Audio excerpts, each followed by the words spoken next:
ನಾನು ಹರ್ಷಿತಾ. ಕಾರ್ವಾರ್ಪ್ಲಸ್ ಚಾನೆಲ್ಗೆ ಸ್ವಾಗತ. ಇಂದು ಉತ್ತರ ಕನ್ನಡ ಜಿಲ್ಲೆಯಲ್ಲಿ 82 ಕರೋನಾ ಪಾಸಿಟಿವ್ ಕೇಸ್ ದೃಢಪಟ್ಟಿದೆ. ಕಾರವಾರ 25, ಅಂಕೋಲಾ 17, ಕುಮಟಾ 8, ಸಿರಸಿ 7, ಸಿದ್ದಾಪುರ 3, ಯಲ್ಲಾಪುರ 2, ಮುಂಡಗೋಡ 9, ಹಳಿಯಾಳ 1, ಜೊಯ್ಡಾ 10.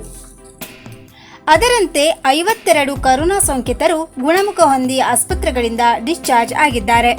ಕಾರವಾರ 8, ಅಂಕೋಲಾ 8, ಕುಮಟಾ 4, ಹೊನ್ನಾವರ 5, ಭಟ್ಕಳ 2, ಸಿರಸಿ 9, ಯಲ್ಲಾಪುರ 3, ಹಳಿಯಾಳ 11 ಹಾಗೂ ಜೊಯ್ಡಾ 2. ಇನ್ನುವರೆಗೆ ಉತ್ತರ ಕನ್ನಡ ಜಿಲ್ಲೆಯಲ್ಲಿ 15,883 ಕರೋನಾ ಪಾಸಿಟಿವ್ ಕೇಸ್ ಸಿಕ್ಕಿದೆ.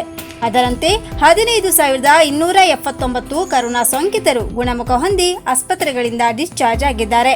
ಇನ್ನು 411 ಕರೋನಾ ಸೋಂಕಿತರು ಚಿಕಿತ್ಸೆ ಪಡೆಯುತ್ತಿದ್ದಾರೆ.